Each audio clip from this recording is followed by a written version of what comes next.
नमस्कार साथियों, आज मैं मेरे गांव के एक होनहार जो बच्चा है जीत शर्मा, उसकी ऑनलाइन स्टडी क्लासेज के अंदर उसके बुलाने पर उसने काफ़ी कहा कि एक बार आए तो मुझे भी ऐसा लगा मुझे एक बार जाना चाहिए। सरकार ने भी स्माइल नाम का एक प्रोग्राम चालू किया है और वो उसके माध्यम से ऑनलाइन स्टडी को बहुत ज़्यादा महत्व दे रही है। लॉकडाउन की जो अपनी विशेष प्रकार की जो स्थितियां बनी है, ऐसी स्थितियों में भी ये बहुत ज़्यादा प्रासंगिक हो जाता है। तो इन्हीं परिस्थितियों को ध्यान में रखते हुए मैं आज उपस्थित हूँ आप सबके बीच में।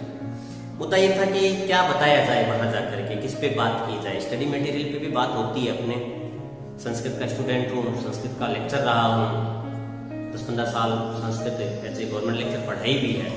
तो ऐसी स्थिति में फिर ये बनता है कि मैं संस्कृत पे बात करूं। लेकिन मेरा जो शिक्षक प्रशिक्षणों का जो अनुभव है, वो अनुभव ये कहता है कि सबसे पहले हमें लॉ ऑफ रेडीनेस पे काम करना चाहिए। क्या हम इस बात के लिए तत्पर हैं, क्या हम इस बात के लिए तैयार हैं कि हम वो चीज़ सीखें। हमारे यहाँ पे राजस्थानी में एक कहावत है ऐसे कि उठाया हुआ कुत्ता शिकार नहीं खेलता। तो ऐसा जरूरी हो जाता है कि हम इसलिए ऐसा एक मानसिक रूप से इस बात के लिए तैयार हो जाए कि हाँ, हमें इस चीज़ की नीड है, हमें ये काम करना चाहिए। तो उसके लिए प्रेरणा बहुत बड़ी चीज़ होती है। आप साइकोलॉजी में भी मोटिवेशन को बहुत अच्छी तरीके से पढ़ते हैं। दो चीज़ें उसके अंदर अपन देखते हैं, एक आंतरिक जो प्रेरणा है उसके बारे में, एक होती है बाह्य प्रेरणा। आंतरिक प्रेरणा व्यक्तित्व विकास का सबसे बड़ा साधन है। आप ध्यान से देखिए कि उसके जितने भी महापुरुष हुए होंगे, इसमें जिन्होंने भी कुछ अच्छा सा काम किया होगा, अलग हट करके काम किया होगा, उस काम के लिए उन्होंने सबसे पहले अपने आप को प्रेरणा बनाया है। अब मैं तो बहुत सारी बात कहता हूँ कि लोगों को जब तो कभी तुलना करनी चाहिए तो वो तुलना हमेशा अपने आप से हो। वो कभी भी ऐसा ना कहे कि मैं आपके जैसा हो जाना चाहता हूँ, मैं आपके जैसा बन जाना चाहता हूँ। मुझे कभी भी नहीं लगता कि किसी को भी किसी के तरह बनना चाहिए। ये मेरी जो फिलोसफी है उसके अंदर कहीं ऐसी चीज सेट नहीं होती। मुझे हमेशा लगता है कि अगर आपको तुलना करनी है, अगर आपको बढ़ाना है आगे, अगर आपको लगता है कहीं भी ऐसी स्थिति, तो आपको सबसे पहले अपने आप को देखना चाहिए। क्योंकि आप अपने आप में एक यूनिक पर्सनालिटी हो, जो भगवान ने बड़ी शिद्दत से इससे बनाया है आपको। तो कभी भी अपने आप को कंपेयर मत करो किसी दूसरे के साथ। बहुत सारी ऐसी खासियतें हैं जो सिर्फ आप में है, और बहुत सारी ऐसी चीजें हैं जो औरों के अंदर आपको नहीं देखने को मिलेगी। आप एक बार उसको देखिए। मैं आपको इसकी दो कहानियों के माध्यम से इस बात को समझाना चाहूंगा। कहानियां थोड़ी सी लौकिक भी होंगी, आपके राजस्थान से इनसे संबंधित भी होगी, लेकिन वो कहानियां तो ऐसी है जो मुझे ऐसा लगता है वो लाइफ चेंजर की कहानियां हैं, ऐसी स्टोरीज हैं जिनके माध्यम से मुझे लगता है कि एक अच्छा सा संदेश जाता है, एक व्यक्ति अच्छा सा संदेश समझ सकता है। मेरे भाई ने मुझे एक कहानी सुनाई थी और उसके बहुत ही बेहतरीन मायने हैं। पहली कहानी कि एक बार कोई भक्त होता है और वो भगवान की बड़ी बड़ी तपस्याएं करता है। तपस्या करने के बाद में वो भगवान से मांगता है, भगवान प्रसन्न होते हैं, बोलते क्या चाहिए बता। तो भगवान से मांगता है कि मुझे अमीर होने का आशीर्वाद, अमीर होना है, पैसे। तो कहा ठीक है, जा तेरे एक भैंस होगी। अब भगवान इतना कह करके फिर अंतर्ध्यान हो जाते हैं। अब वो भैंस होती है, घर पहुंचता है तो उसके पास एक भैंस होती है। अब वो वहां जाकर के फिर वो जब देखता है तो भैंस है, भैंस का सुबह दूध बेच देता है, शाम को दूध बेच देता है, अगले दिन वापस सुबह दूध बेच देता है, शाम को दूध। इस प्रकार से वो दूध बेचने का क्रम उसने अपनाया। लेकिन वो अमीर नहीं हुआ तो फिर उसने चिंतन किया, ऐसा क्या बात हुई। मैंने अमीर होने के लिए तपस्याएं की थी, भगवान ने मुझे अमीर होने का आशीर्वाद दिया था, लेकिन उसके बाद मैं अमीर नहीं हो रहा हूँ। तो बस एक भैंस थमाते 150, उसके बाद कुछ नहीं। तो वो कोई आपके जैसे विद्वान आदमी के पास पहुंचता है और उससे पूछता है कि यार भगवान ने मुझे अमीर होने का आशीर्वाद दिया, भैंस दी, लेकिन मैं अमीर नहीं हो रहा, मैं सुबह शाम पूरी मेहनत कर रहा हूँ, दूध बेच रहा हूँ। तो कोई विद्वान आदमी होता है, उसको समझाता है, वो कहता है भैंस बेच। लेकिन वो क्या कहता है, भैंस बेच। वो भैंस बेचता है तो शाम को वापस उसके घर में नई भैंस है, फिर वो भैंस बेचता है। अगले दिन सुबह वापस उसके घर में नहीं भैंस है, फिर वो भैंस बेचता है, अगले दिन शाम को वापस उसके घर में नहीं भैंस। आप इसको समझिए। मेरे हिसाब से बहुत बड़ी कहानी है। मैं कह रहा हूं कहीं ऐसा तो नहीं है भगवान ने आपको आशीर्वाद तो दिया है भैंस का और आप दूध बेच रहे हो। तो मैं जितने भी मेरे साथी हैं उन सबको हमेशा कहता हूं कि सबसे पहले अपनी भैंस पहचानिए कि आपकी भैंस क्या है। और फिर उसको बेचना शुरू कीजिए।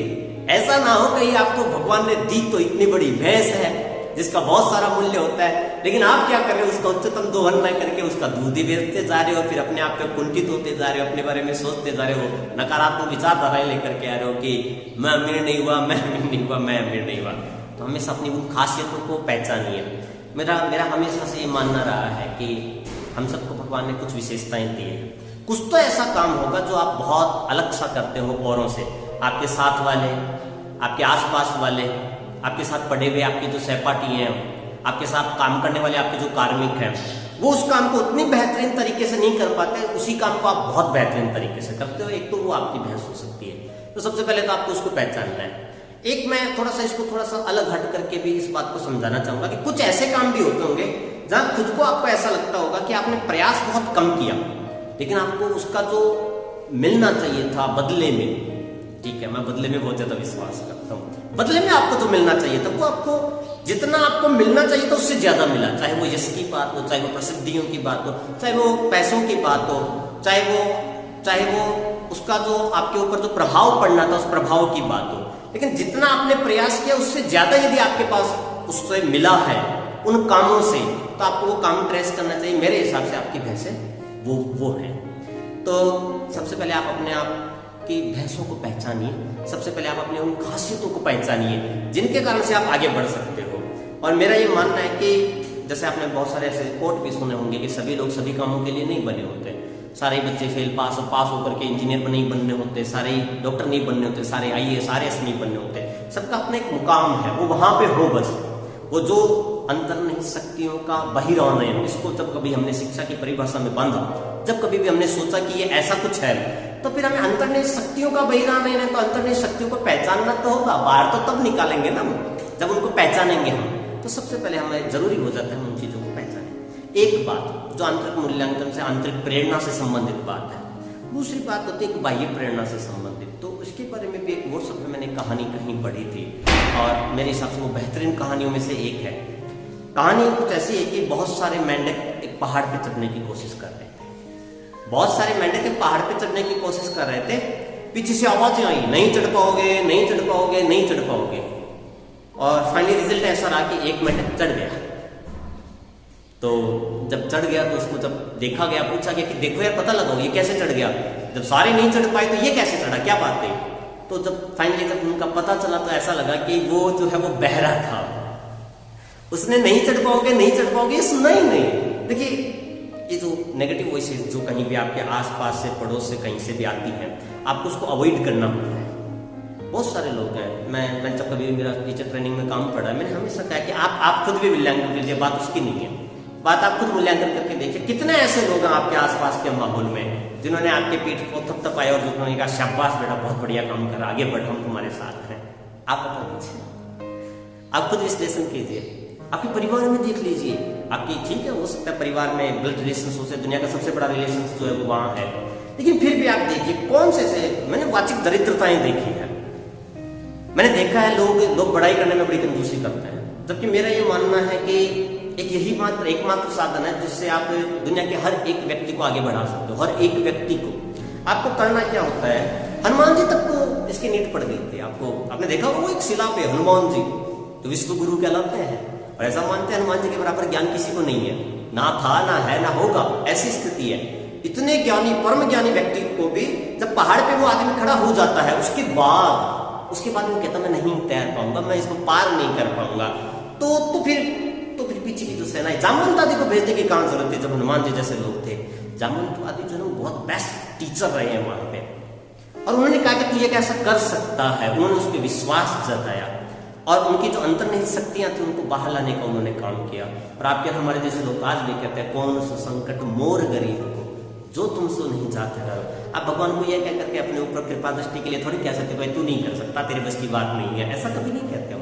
जिससे कृपा चाहिए होती है, जिससे आपको कुछ चाहिए होता है, उसके लिए हम पहले उसके अंदर ये विश्वास पैदा करेंगे कि हाँ तू है जो कर सकता है, हाँ तू है जो दे सकता है, हाँ ये जो काम है ये सिर्फ और सिर्फ तेरे बस की बात है। जब अपन ऐसा कहेंगे ना तो वो फिर आगे आएगा, तब उसके अंदर नहीं शक्तियां जो बाहर आती है। ये सार है बहुत सारी बातों का। आप इसको जिस किसी भी अर्थ में लें, आपको घर पे भी काम कराना है, अभी आप लॉकडाउन में काम करवा रहे होंगे अपने घर वालों से। तो आप ऐसा कहते हैं कि काम आपको चाय बनवानी है तो आप ऐसा तो नहीं कहते तो चाय अच्छी नहीं बना सकती, जा चाय बना ना, ऐसा नहीं होता। आपको यही कहना था कि आप बेहतरीन चाय बनाती है, तो कमाल कर दिया तेरी चाय ने। ऐसा जब आप कहते हैं तो उस चाय में वाकई में एक टेस्ट भी आता है, और फिर आपको मूल्यांकन में भी ये भी कहना ही होता है फिर आपको कि वाह बहुत बढ़िया चाय बनाई, क्योंकि आपको दोबारा भी बनवानी होती है उससे। तो मेरा दोनों ही तरफ से मैं दोनों ही चीज़ों पे बहुत ज़्यादा विश्वास करता हूँ। सबसे पहले खुद पे भरोसा करना ये जरूरी है, ये बहुत ज़्यादा जरूरी है। और दूसरी बात है कि जो नकारात्मक लोग आपके आसपास में हैं उनसे आपको थोड़ी दूरी इस मुद्दे पे तो रखनी ही होती है। ठीक है, आप अपना आत्म मूल्यांकन कीजिए, ठीक है, ये भी ज़्यादा जरूरी हो जाता है कि आपको पता चलना चाहिए इस बात का कि मेरे कुछ एक जो माइनस पॉइंट है वो क्या है, लेकिन फिर भी आपको उनसे दूर रहना चाहिए। ये दोनों चीजें। एक तीसरी कहानी जो मैंने किसी बहुत बड़े आदमी को सुनाई, और मैंने ये कहानी चुराई बूढ़ा होगा तेरा बाप, अमिताभ बच्चन की एक मूवी है उसमें सर, ये साउथ इंडिया में पहले बनी, और उसमें ये डायलॉग था। उसके बाद में उसमें अमिताभ बच्चन इस बात को समझाते हैं, आप भी वो कहानी सुनिए। देखिए कहानी क्या है कि एक चिड़िया ठंड से मर रही होती है, एक चिड़िया ठंड से मर रही होती है, और इतनी ज्यादा ठंड होती है कि अगर थोड़ी देर और हुआ तो वो मर जाएगी। तो ऐसी परिस्थिति में फिर क्या होता है, एक भैंस आती है, मेरी कहानियों में भैंस जरूर है। तो एक भैंस आती है, भैंस क्या करती है, उस चिड़िया के ऊपर गोबर कर देती है, गोबर की गर्मी से चिड़िया जी जाती है। चिड़िया ठंड से मर रही होती है, एक भैंस आती है, भैंस उसके ऊपर गोबर कर देती है, गोबर की गर्मी से चिड़िया जी जाती है। अब चिड़िया क्या करती है, अपनी मुंडी बाहर निकालती है, फिर एक बिल्ली आती है, और बिल्ली आकर के उस चिड़िया को एकदम साफ कर देती है, और साफ करके खा जाती है। कहानी बहुत बड़े मायने के साथ है, बहुत ज्यादा बड़े मायने के साथ। पहला मायना, हर गंदगी फेंकने वाला आपका बुरा नहीं करता। दूसरा मायना, हर साफ करते हुए दिखने वाला आपका भला नहीं करता। और तीसरा मायना अलग है, इस कहानी के संदर्भ में यहां कहने वाला तो नहीं है, लेकिन फिर भी है कि मुंडी ज्यादा बार नहीं निकालनी चाहिए। तो ये तीन इसके मायने हैं। देखिए आपको ये भी पहचानना होता है कौन सा विषकुंभम पयोमुखम है, कौन से ऐसे लोग हैं जो अंदर तो जिनके जहर भरा है लेकिन आपके सामने थोड़ा मधुर भाषण करते हैं, थोड़ा सा आपको उनसे भी दूर रहना होता ही है। ये दो तीन कहानियां मिल करके आपको जीवन का कुछ अच्छा सा संदेश दे सकती है। मैं लेकिन फिर भी इनको सबको समेकित करूंगा, मैं इन सारों का एक सार बताने की कोशिश करूंगा। वो ये है, अपने आप पे भरोसा कीजिए। जहां कहीं भी हम हैं, जो भी लोग जहां कहीं भी पहुंचे हैं, उन्होंने अपने आप पे भरोसा किया। और एक बात बताइए, एक न्याय की बात, अगर आप अपना भरोसा नहीं करते, यदि आप अपने ऊपर विश्वास नहीं करते, तो क्यों कामना करते हैं इस बात की कि लोग आप पे विश्वास करें? क्यों कामना करते हैं आप कि लोग आप पे भरोसा करें? तो सबसे बड़ी बात जो मैं यहाँ कहना चाहूँगा, पहली जो इस आज के वीडियो में जो मैं कहना चाहूँगा, वो है खुद पे भरोसा। और मैं कहता हूँ भरोसा कीजिए आप अपने आप पे। कोई ऐसा काम नहीं है जो सामान्यतः हम नहीं कर सकते, सामान्यतः ऐसा कोई काम नहीं है। और अगर ऐसा ना भी हो, कुछ ऐसी भी स्थितियां बन सकती है कि कहीं ना कहीं सफलता असफलता ऐसी कोई ना कोई चीजें आपके जेहन से आपके उससे गुजरे, तो आपको एक बड़ी बात यहाँ पे ये ध्यान रख लेना कि काम पे आपका अधिकार काम पे है। गीता बहुत सुंदरतम ग्रंथ है, ठीक है। अगर आप उसके मायने और ज्यादा गहरा जाकर देखो, काम पे आपका अधिकार है। सवाल ये नहीं है कि हमारी हार होगी या जीत, सवाल ये है हमने कोशिश की या नहीं। ये बहुत ज्यादा इंपॉर्टेंट चीज है। हार नहीं मानना है, कोशिश जरूर करनी है। जीत हार ये कोई मायने नहीं रखता, मायने रखता है खेले की नहीं, मायने रखता है कोशिश की या नहीं। तो ऐसा है, आप मेरे इस छोटे से वीडियो में आपने ये चीजें सुनी होंगी, और अगर ये कहीं भी आपके जीवन में थोड़ा बहुत भी कहीं कोई परिवर्तन लेकर के आती है, तो ये वीडियो बनाना सार्थक हो जाएगा।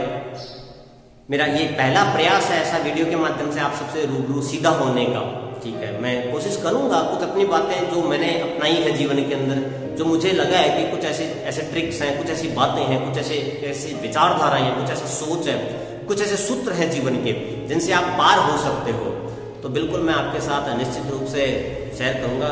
इस बच्चे को भी बहुत धन्यवाद, ठीक है।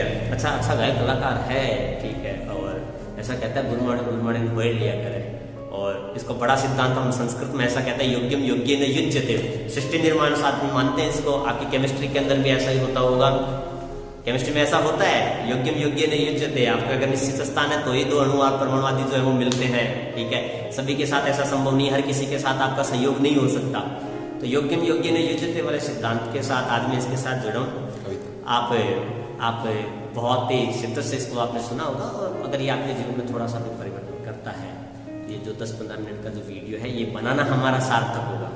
बहुत बहुत धन्यवाद। एक कविता सुना। हाँ, कविताओं पे है ऐसा कि कुछ एक ऐसी कविताएं, मुझे मेरी कविताएं बनाई हुई वो ज़्यादा याद नहीं है, ये थोड़ी सी दिक्कतें हैं, लेकिन फिर भी मैं आपको ऐसा एक दो बात जो है वो एक दो लाइन कहीं मुझे याद जो है वो आपको सुनाना चाहूँगा कि मैं सृजन के समर्पण के गीत लिखता हूँ, मैं सृजन के समर्पण के गीत लिखता हूँ, मैं रातों को ललकारता उम्मीद लिखता हूँ। उसका एक अंतिम जो दो लाइन है वो मुझे याद है कि एक यही तो फर्क है तुम्हारे मेरे दरमियाँ, एक यही तो फर्क है तुम्हारे मेरे दरमियाँ, जिसे तुम हार लिखते हो उसे मैं जीत लिखता हूँ।